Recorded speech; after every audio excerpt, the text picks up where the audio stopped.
सबको जय मसीह की। मैं एक बार फिर आपके सामने प्रभु के वचन को लेकर आया हूं। आज एक महत्वपूर्ण बात को समझने की कोशिश करेंगे। देखिए, आत्मा क्या है, इसके बारे में आज हम जानेंगे कि आत्मा क्या है।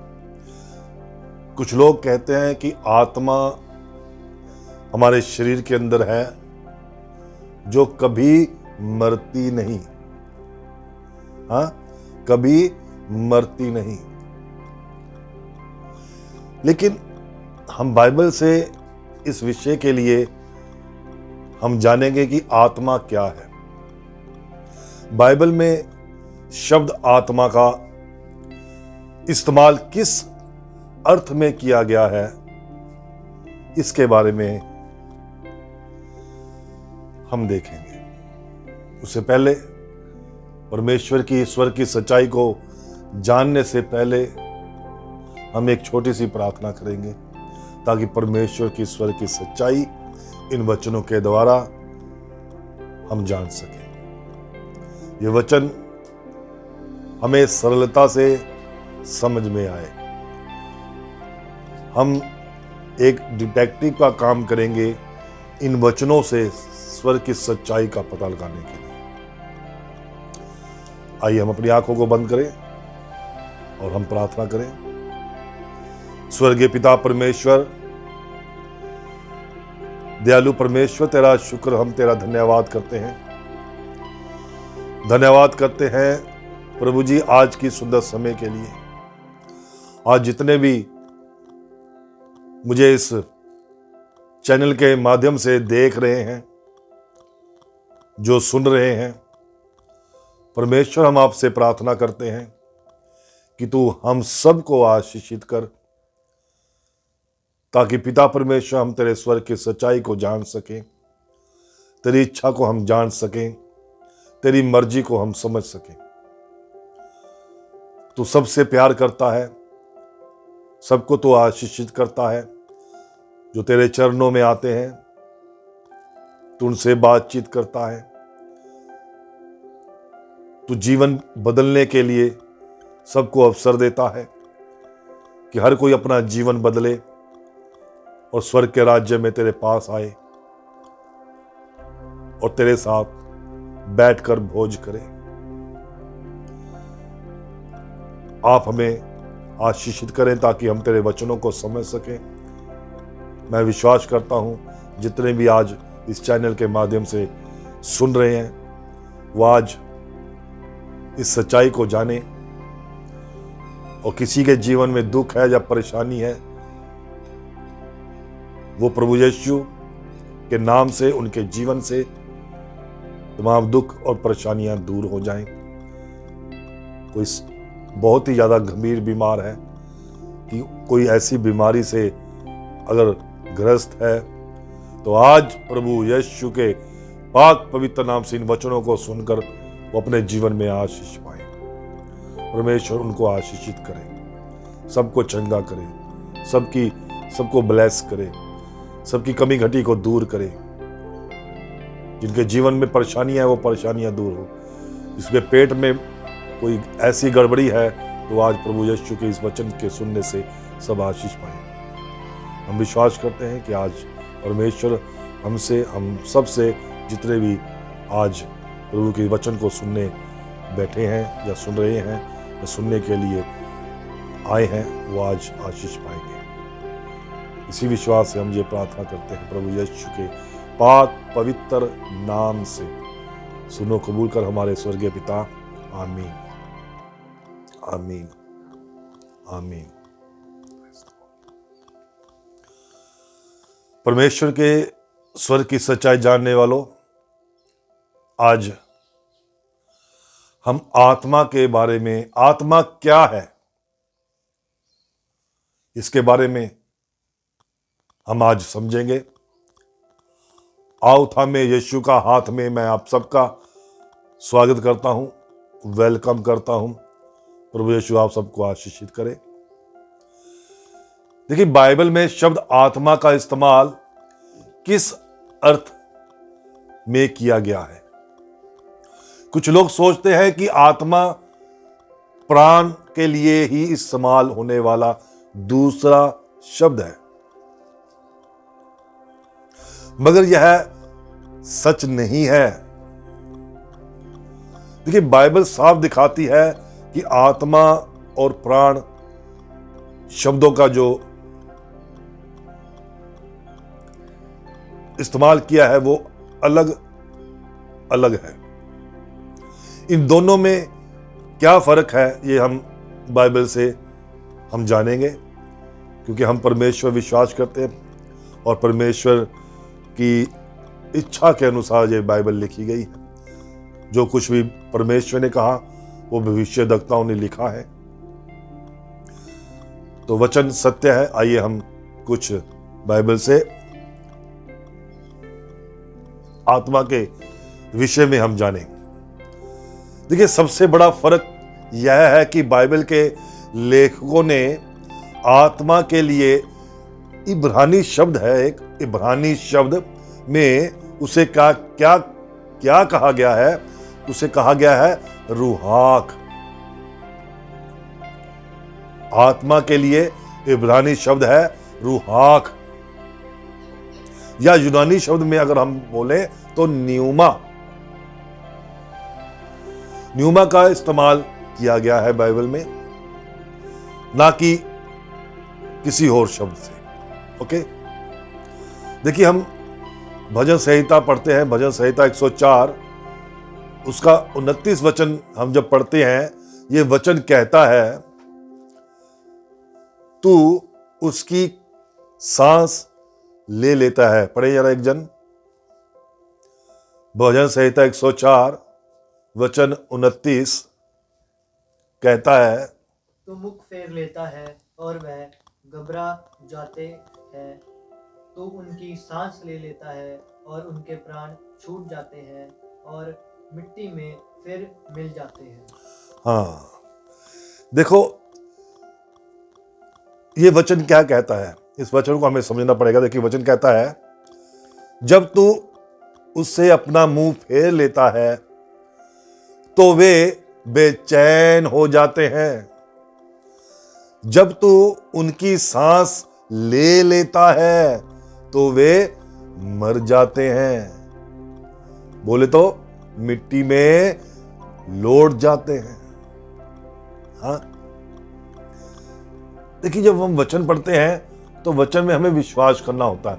देखिए, याकूब की किताब से हम निकालते हैं, याकूब की किताब से वचन चैप्टर 2 वचन 26 हम पढ़ते हैं। कोई एक जन पढ़े याकूब की किताब से, याकूब अध्याय 2 और वचन 26 क्या कहता है?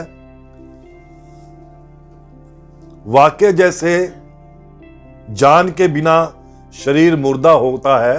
पढ़े कोई? अतः जैसे देह आत्मा बिना मरी हुई है, वैसा ही विश्वास भी कर्म बिना मारा हुआ हो। हाँ, बिल्कुल बिल्कुल।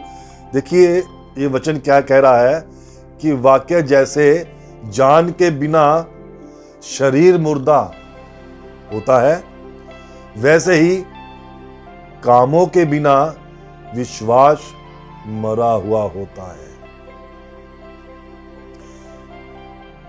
देखिए, यह हम देखते हैं कि सवे आकाश के नीचे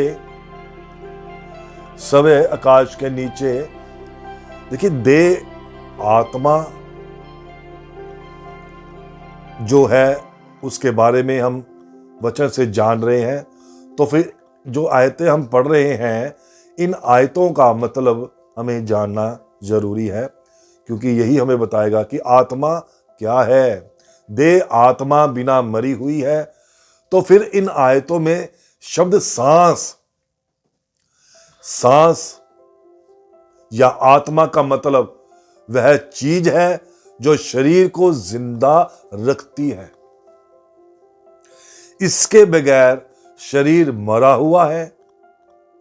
इसलिए कई बाइबलों में शब्द रुआक यानी आत्मा का अनुवाद ना सिर्फ आत्मा किया गया है, बल्कि जीवन जीवन का श्वास, जीवन जीने का एक श्वास है, सांस है, जीवन का श्वास या जीवन शक्ति भी किया गया है। क्या कहा कि जीवन का श्वास या जीवित जीवन की शक्ति। देखिए, नूह के दिनों में जल प्रलय आया, क्योंकि उस वक्त जो लोग थे वो क्या कर रहे थे? मनमानियां कर रहे थे, अपना संसारिक जीवन जी रहे थे, आत्मिक जीवन नहीं जी रहे थे।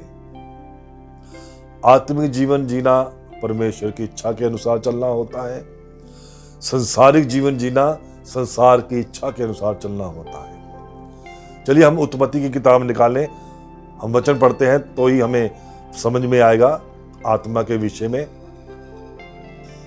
उत्पत्ति चैप्टर 6 वर्स 17, एक जन पढ़े। और सुन, मैं आप पृथ्वी पर जल प्रलय करके सब प्राणियों को जिनमें जीवन का प्राण है आकाश के नीचे से नष्ट करने पर हूँ, और सब जो पृथ्वी पर है मर जाएंगे। अब देखो वचन क्या कह रहा है, वचन को हमें समझना है।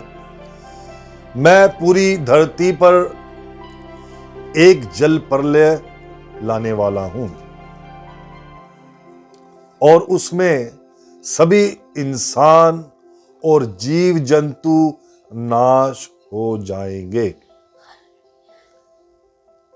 जिनमें जीवन की सांस है। धरती पर जो कुछ है वह सब मिट जाएगा। परमेश्वर स्वर्गीय पिता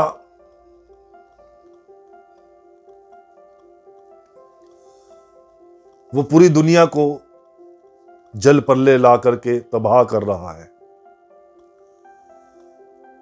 आगे हम एक वचन पहले और पढ़े, उत्पत्ति चैप्टर 7 वर्स 15, तो एक जन पढ़े। जितने प्राणियों में जीवन का प्राण था उनकी सब जातियों में से दो जो नूह के पास जहाज में गए। देखो, जब जल प्रलय आया, 40 दिन 40 रात बरसात होती गई। परमेश्वर ने भविष्यद्वक्ता के द्वारा उन्हें कहलवाया कि तुम ये गलत काम छोड़ो, संसारिक जीवन छोड़ो,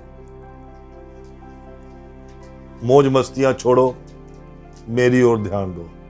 लेकिन किसी ने उस भविष्यद्वक्ता की बात पर गौर नहीं किया, उसकी बात को किसी ने सुना नहीं, अनसुना किया।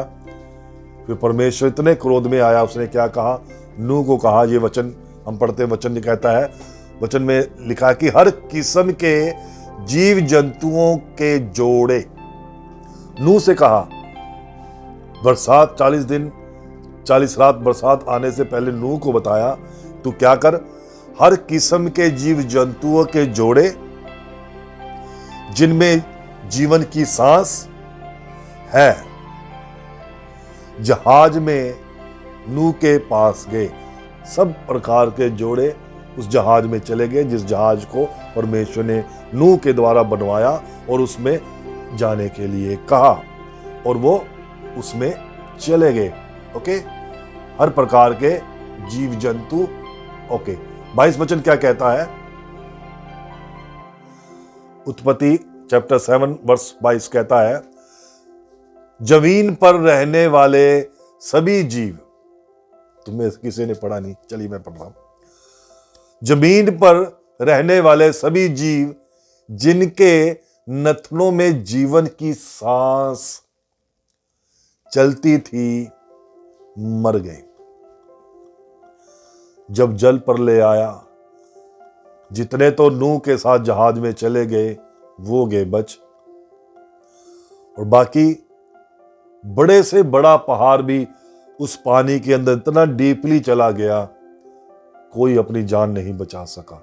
बहुत लोगों ने चाहा, कुछ पेड़ पे चढ़े, कुछ ऊंची से ऊंचे पहाड़ के ऊपर चढ़ गए कि वहां तक तो पानी आएगा नहीं, लेकिन परमेश्वर ने जब क्रोध दिखाया तो क्या हुआ, वो बड़े से बड़ा पहाड़ भी पानी के अंदर डीपली चला गया,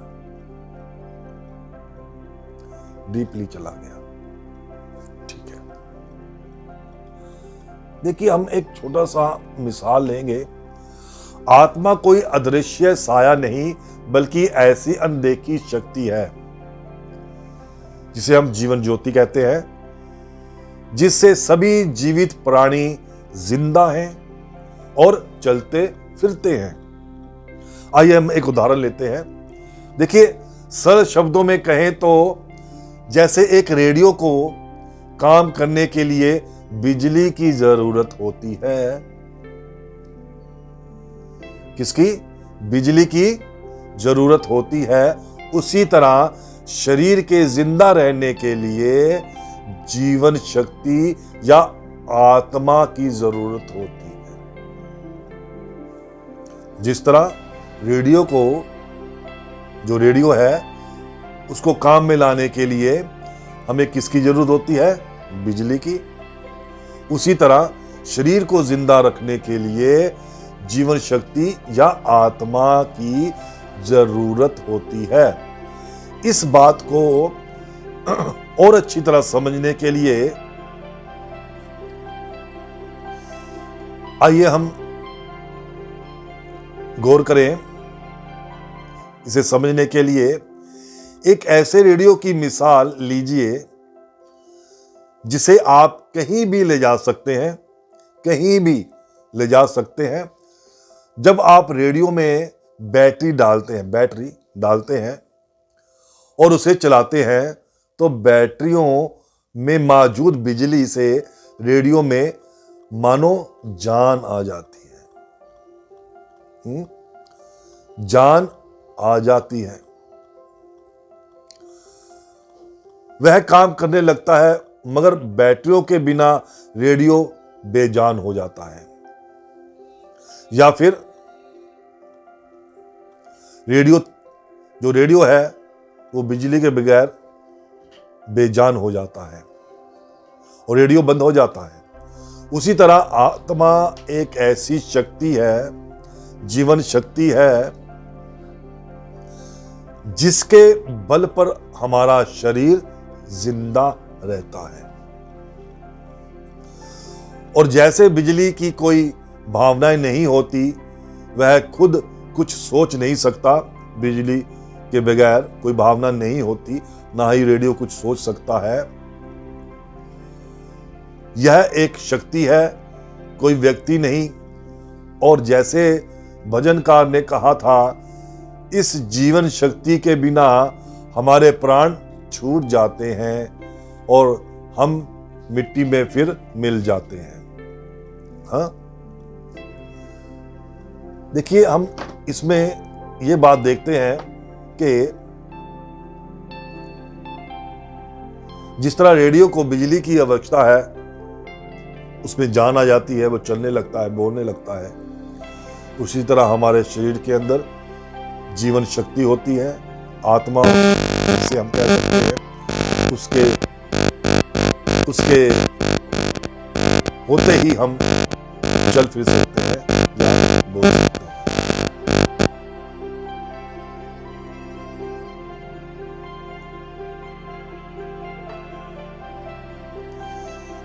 इंसान की मौत के बारे में एक वचन पढ़े और सुबोपदेशक चैप्टर 12 वर्स 7 वो पढ़े। सुबोपदेशक चैप्टर 12 वर्स 7 स्टार्ट करो, बोलिए। तब मिट्टी ज्यों की त्यों मिट्टी में मिल जाएगी और आत्मा परमेश्वर के पास जिसने उसे दिया लौट जाएगी। हाँ, देखिए सुबोपदेशक अध्याय 12 वचन 7 कहता है, तब मिट्टी ज्यों की त्यों मिट्टी में मिल जाएगी। जो हमारा जीवन है देह हमारा, शरीर हमारा, वो ज्यों के ज्यों मिट्टी में मिल जाएगी और आत्मा परमेश्वर के पास जिसने उसे भेजा लौट जाएगी। जिस तरह हम बटन दबाते हैं, बिजली आती है, और जैसे बटन बंद करते हैं बिजली वापस लौट जाती है, रेडियो बंद हो जाता है। उसी तरह हमारे अंदर जो आत्मा है वो जब हम मर जाते हैं, मिट्टी में मिल जाते हैं, हमारा शरीर मिट्टी है, और जो आत्मा है वो वापस परमेश्वर के पास जिसने उसे दिया लौट जाएगी। तब शरीर से आत्मा या जीवन शक्ति निकली है तो शरीर मर जाता है। अगर हमारे शरीर से आत्मा या जीवन शक्ति निकल जाती है तो शरीर मर जाता है और वहीं लौट जाता है जहां से वह निकला था, यानी मिट्टी में। उसी तरह जीवन शक्ति भी वहीं लौट जाती है जिस तरह ये शरीर मिट्टी है, मिट्टी में लौट जाता है और आत्मा वापस लौट जाती है। देखिए, परमेश्वर के पास हम एक वचन और पढ़ें अय्यूब की किताब से, अय्यूब चैप्टर 34 और वर्ष 14। कोई यदि वह मनुष्य से अपना मन हटाए और अपना आत्मा और श्वास अपने ही लिए समेट ले। हाँ, अगर वह इंसानों पर ध्यान देकर उनकी जीवन शक्ति और सांसें छीन ले, अगला वचन 15, तो वे सब के सब खत्म हो जाएंगे। तो वे सब के सब खत्म हो जाएंगे और मिट्टी में मिल जाएंगे। देखिए, भजन संहिता अध्याय 36 वचन 9 पढ़ें। क्योंकि जीवन का सोता तेरे ही पास है, तेरे प्रकाश के द्वारा हम प्रकाश पाएंगे। हाँ, अब इस वचन में लिखा है कि तू ही जीवन देने वाला है। कौन? परमेश्वर। परमेश्वर, तू ही जीवन देने वाला है। तेरी रोशनी से हमें रोशनी मिलती है। तेरी रोशनी से हमें रोशनी मिलती है। मगर इसका यह मतलब नहीं कि हमारे अंदर से कोई अमर साया निकलकर सफर करता हुआ स्वर्ग जाता है। इसकी बजाय इस आयत का मतलब है कि जब एक इंसान मर जाता है तो वह भविष्य में दोबारा जिंदा होगा या नहीं, यह यहोवा परमेश्वर पर निर्भर करता है कि वो दोबारा जिंदा होगा या नहीं। ये स्वर्गीय पिता पर निर्भर करता है। दूसरे शब्दों में कहें तो उसकी जिंदगी परमेश्वर के हाथ में है। सिर्फ परमेश्वर की शक्ति से ही उस इंसान में आत्मा या जीवन शक्ति दोबारा डाली जा सकती है, जिससे वह फिर से जी सकता है, जिंदा हो सकता है। हमें इस बात से कितनी तसल्ली मिलती है कि परमेश्वर ठीक ऐसा ही करने वाला है। आज इस वक्त हम अगर परमेश्वर विश्वास करते हैं, जब परमेश्वर विश्वास रखते हैं कि परमेश्वर ठीक इसी तरह ऐसा ही करने वाला है। आज जितने भी लोग स्मारक कब्रों में हैं, मौत की नींद में सो रहे हैं, उन्हें वह दोबारा जिंदा करेगा, जरूर करेगा और अवश्य करेगा। हम इस बात को तब समझेंगे जब हम परमेश्वर के वचनों को अच्छी तरह सुनेंगे और हम उसे समझेंगे। ओके, यूहन्ना की किताब से निकालें, यूहन्ना चैप्टर 5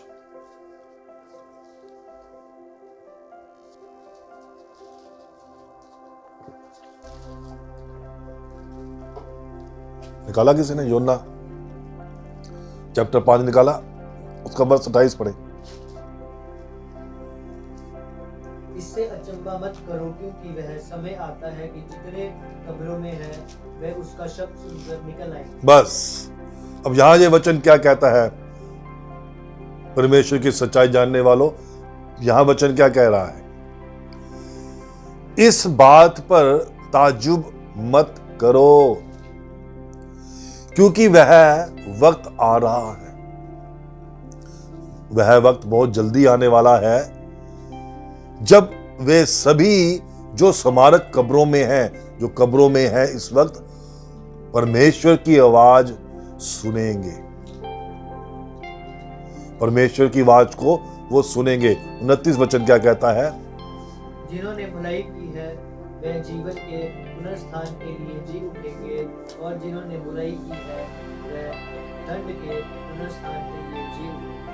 को वचन में लिखा है, साफ लिखा है वचन में। क्या लिखा है? मैं एक बार फिर बोलता हूं, और बाहर निकल आएंगे जो कब्र में हैं। कौन? जिन्होंने अच्छे काम किए हैं, जिन्होंने अच्छे काम किए हैं, उनका जी उठना। एक्सक्यूज मी, एक मिनट, वचन में, हाँ, और जितने कब्र में हैं वो परमेश्वर का शब्द सुनेंगे और बाहर निकल आएंगे। जिन्होंने अच्छे काम किए हैं उनका जी उठना जीवन पाने के लिए होगा, और जो दुष्ट कामों के लिए लगे रहे उनका जी उठना सजा पाने के लिए होगा। अब ये वचन क्या कहता है? जिन्होंने अच्छे काम किए हैं वो परमेश्वर के पुनरुत्थान के लिए जी उठेंगे, और जो पाप करते हैं, दूसरों को बुरा कहते हैं, दूसरों को गंदी गंदी गाली देते हैं, है ना, ऐसा ही होता है। अपने मतलब के लिए दूसरों को धोखा देते हैं, हाँ, मतलब निकालते हैं। जब मतलब हो तो मेरा दोस्त है तू, मेरा भाई है तू, मतलब निकल जाए तो फिर तू कौन है? हाँ, ऐसे लोग वो भी जिंदा होंगे, लेकिन वो सदा के दंड के लिए जिंदा होंगे। वो मरेंगे नहीं, वो तकलीफ सहते रहेंगे, मरते रहेंगे, तकलीफ सहते रहेंगे, मरते रहेंगे, तकलीफ सहते रहेंगे।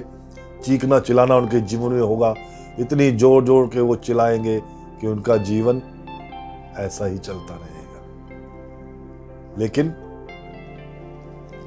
जिन्होंने परमेश्वर की इच्छा के अनुसार जीवन व्यतीत किया, यहोवा उनका पुनरुत्थान करेगा।